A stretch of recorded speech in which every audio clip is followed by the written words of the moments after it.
This episode, like all of our episodes, is brought to you by our beloved Patreon donors. This week, we want to thank Anne, Annalise, and Jasmine.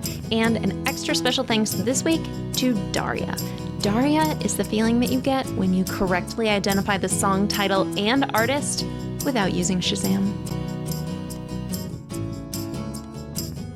Okay, so I'm working on a theory. Yes, hit me. There is a stereotype about people with ADHD being really, really bad with money. One of the interesting questions that I've been asked as part of diagnostic criteria is like, are you an impulsive spender? Do you struggle sticking to a budget? Things like that. I'm working on a theory that actually people with ADHD can be amazingly good with money. And as proof of this, last time you and I were at a personal finance conference, we had a nice chat with Mr. Money Mustache. We sure did. He mentioned he's got ADHD. Now, we also have a best gal pal and industry mentor in Mr. J.D. Roth. Mr. J.D. Roth Also has ADHD. J'accuse. Our actual gal pal, Paula Pant.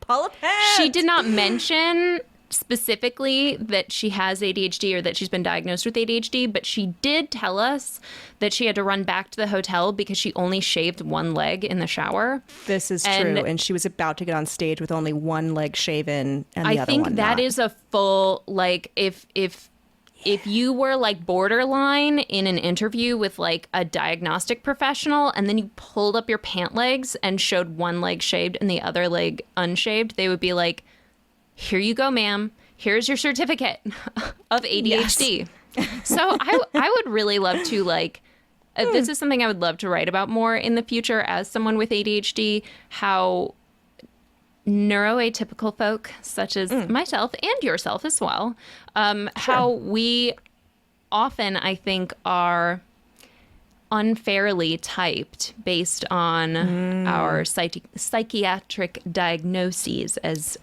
being inherently untrustworthy with money, when in fact, if properly motivated and encouraged, Lordy, we're good at this shit.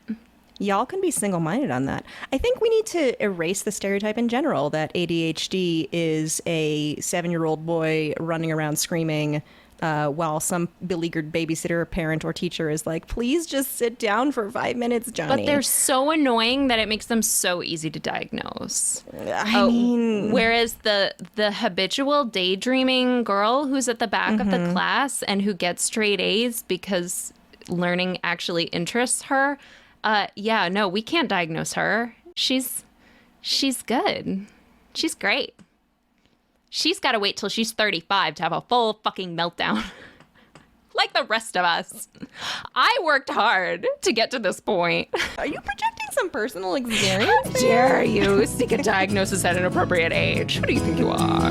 When you need some dough, you don't know where to go in this patriarchal capitalist hellscape. Here's the sitch, we're gonna help you, sis, because bitches get riches.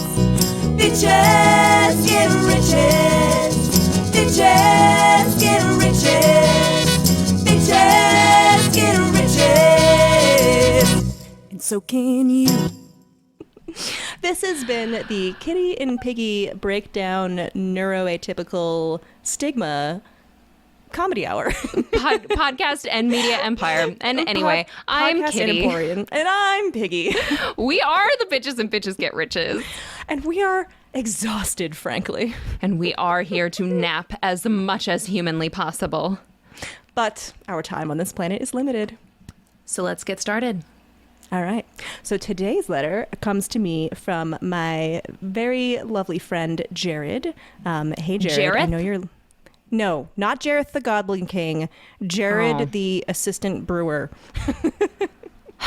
I was really hoping for some kind of question about like goblin taxation structures, but fine. Had us a stupid Jared's question. Jareth the Goblin King does not concern himself with petty trifles such as taxation. I'm touching balls.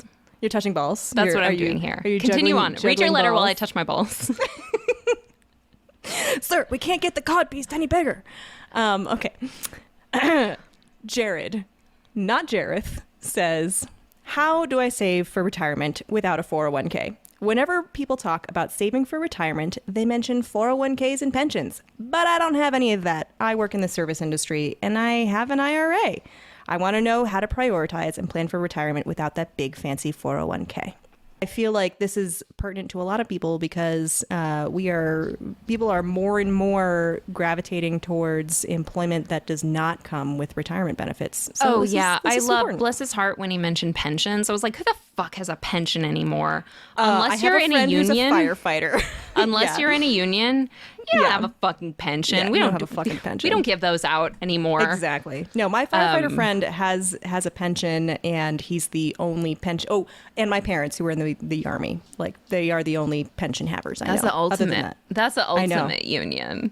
Yeah, you get that government money. That sweet military budget. Can't cut that. It's got to double every year. Yeah, except you know what happens? All of the budget extensions for the military go into predator drones and stuff, and meanwhile, veterans we are can't on take food care of stamps. people who were injured by burn pits. God, what do you think this is? Fucking charity?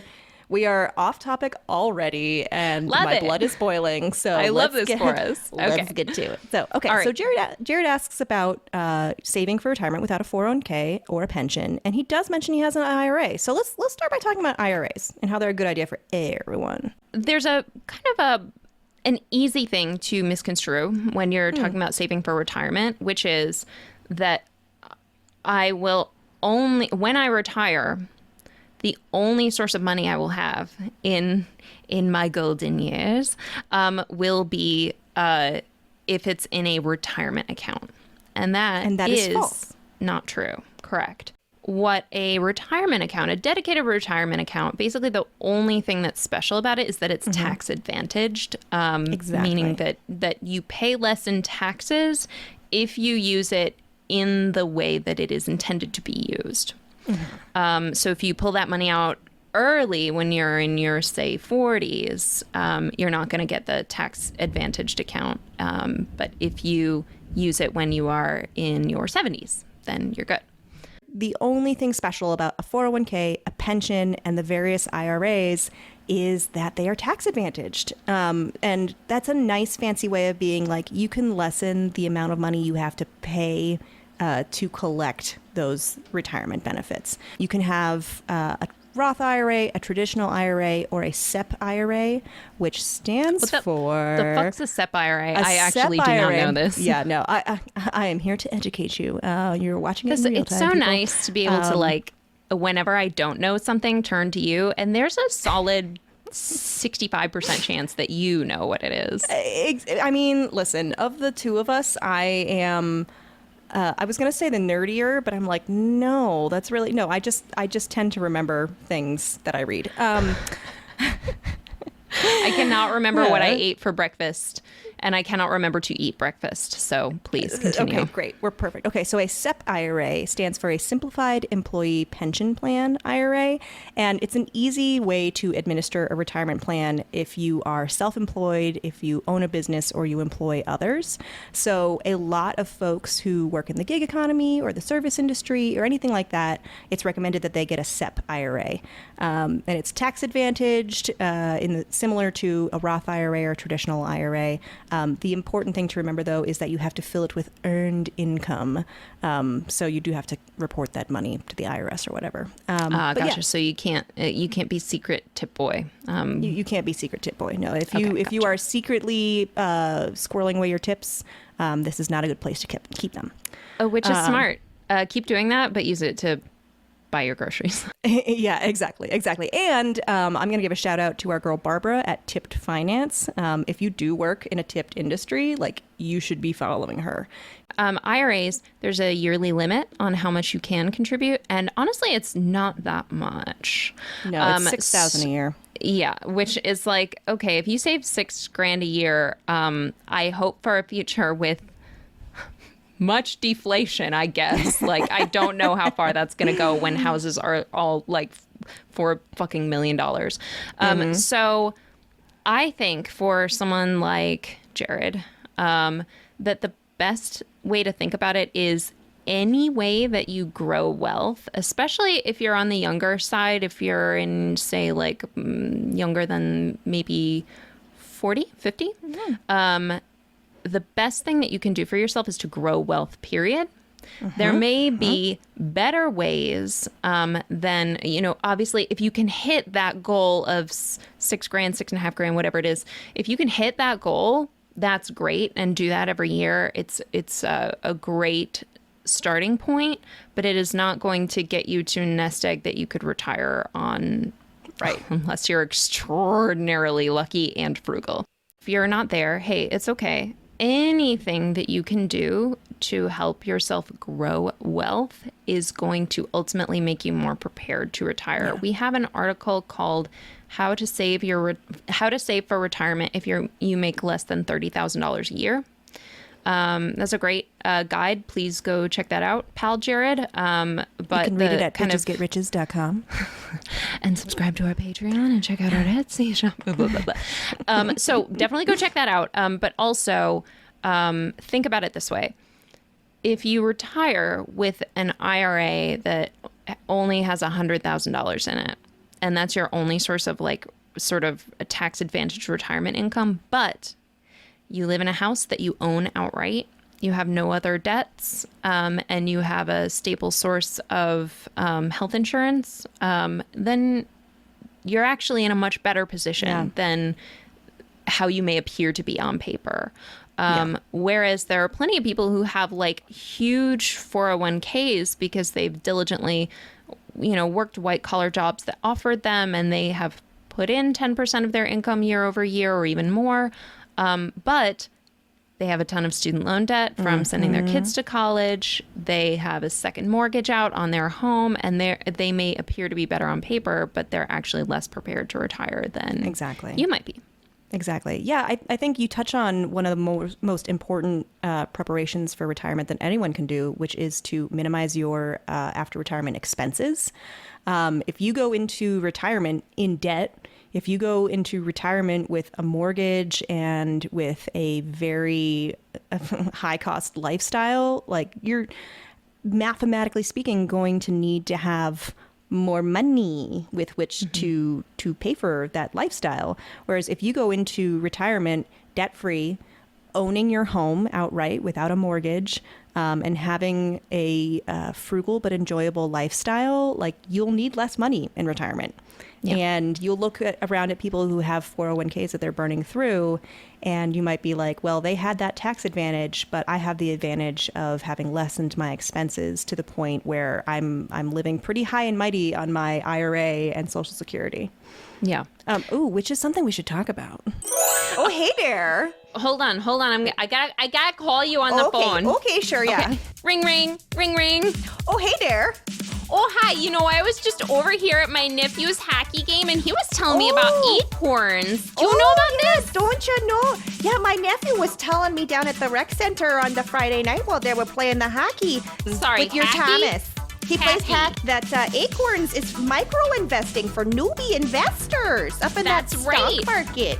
Yeah, what I heard is that it's great for beginning investors and anybody who's having a hard time saving because it's automatic, totally effortless. I'm going to hold on. Back to Wisconsin. Sorry. Let me just squeeze by you here and just explain to you how this investing app works. All right, so Acorns. Acorn. Every time you make a purchase with Acorns, they're gonna go ahead and round it up to the nearest dollar. Okay, and they're gonna save that difference for you. And not only that, guess what? They're gonna invest it for you. Oh, sure. You know what? I'm gonna have to drop this call because I'm about to go inside the Piggly Wiggly, and they ain't got no reception. Go ahead and click that link on the show notes. It's too long to read out loud because they didn't give us a vanity URL. Oh my goodness, gosh darn it. I'm sorry to swear.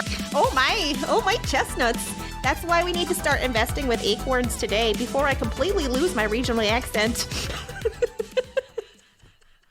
Oh my God. We rarely never talk about Social Security.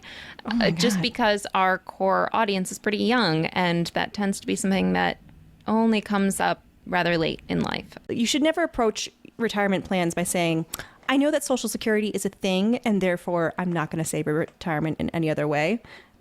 No, that is not how how the world works. That is not how inflation works. That is not how any of this works. You will receive Social Security if you have worked and earned a paycheck. Worked and earned a paycheck legally in the United States, you will receive Social Security. The amount will vary by how many years you worked and what your income was for those years. But I think everyone should really look at Social Security as a nice little icing on the top of the other preparations they've made for retirement. Yeah, not something to count on as like, the government will send me a check as soon as I turn 65 and 1/2 years old. Like, no, No. Don't count on it. No, it's more like, the government think has it's gonna be sent me enough. my grocery bill for the month. Like, Yeah. that is what it is. It's not going to cover all of your living expenses. It's not going to be everything you need. I think the maximum amount anyone can receive in a monthly Social Security check is $4,147. So, like, Well, I would like that. How do I Yeah, get but that? Do I have here's to have how- like 18 children? Here's how you get it. Okay. You work at a salary of $147,000 a year for 35 Who are years or you more. that you just know this shit? Good God. I've been editing a lot of Social Security content for my day job recently. My point being, don't expect that you're going to get a $4,000 check. You're probably going to get like a $1,200 check. 600. So yeah, like a $800, Yeah. $600 Social Security check. So it's not going to be a lot. So it's nice to have, but in my opinion, it's almost not worth planning for. Have your IRA, and then, like Kitty said, you should be building wealth in other ways. You should be, focusing on having just a regular old brokerage account that you can tap into in your dotage, as well as, lessening your debt, accruing assets that will increase in value, like a home, not like a car, and stuff like that. Yeah, I really like that. And I think in general, a lot of younger folks, I think, possibly over prioritize saving for Yeah. retirement. This is a generalization, but it's like the one thing that I think people are semi-consistently told to do. Like, you have to Yeah. be saving for retirement. You have to be setting aside money for your retirement. And so as soon as, you sign up for a job or you're filing your taxes and they say, do you want to open an IRA or do you want to invest in your 401k? You're kind of like, what? Yeah, Ooh. Dad said I should, so I guess Okay. I will. But again, like, it is only tax advantaged. I think it's pretty wise to max out company matching when they do Yep. when you do have a 401k and your company can kick you back some of that money. That's great. As Debt-free free money, money. get that.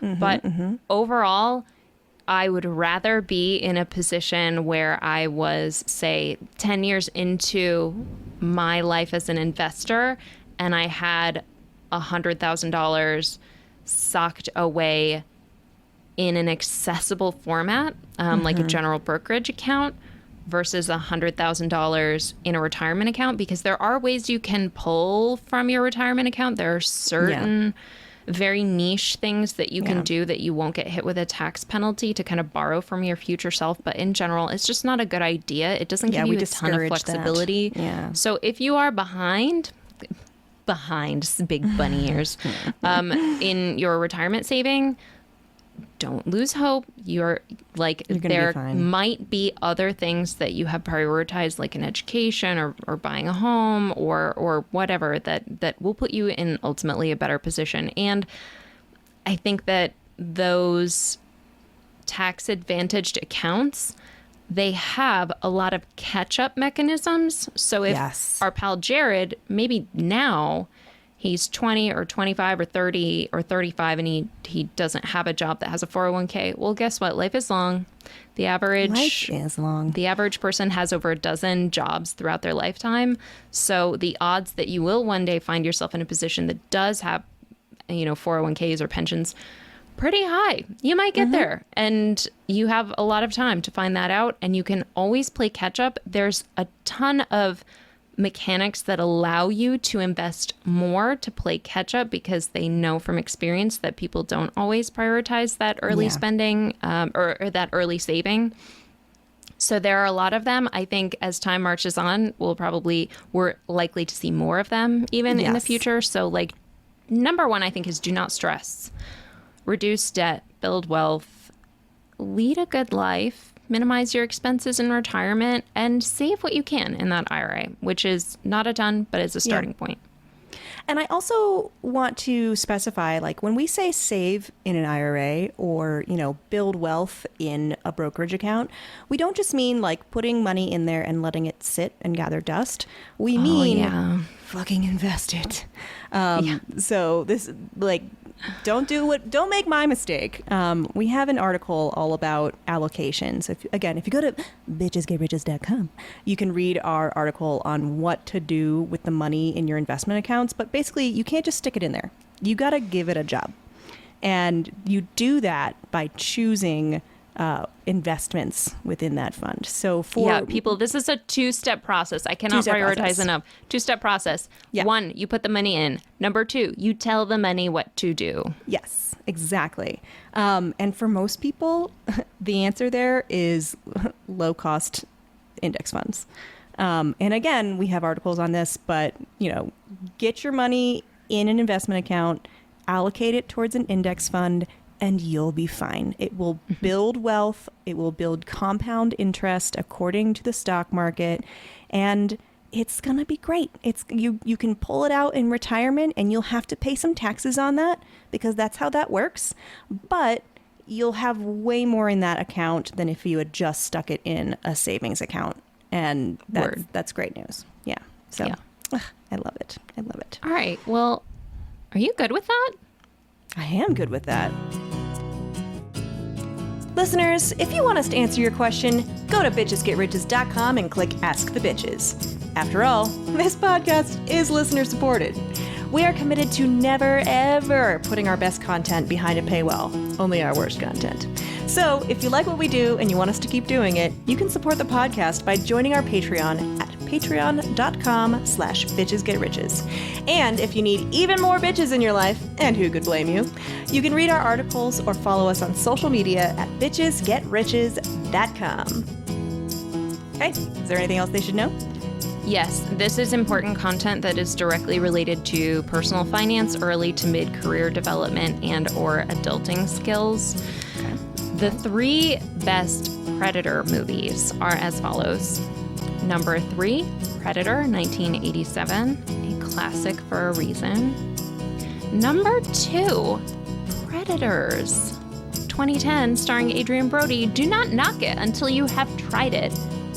One of my favorite openings to a film ever, cold open with Adrian Brody waking up mid-parachute drop in the sky, wondering where the fuck he is and how the fuck he got there, and it's great, and he looks very respectable while shirtless. Oh, that's finally, this year's Prey. Excellent. Possibly by now already solidified as a conventional answer.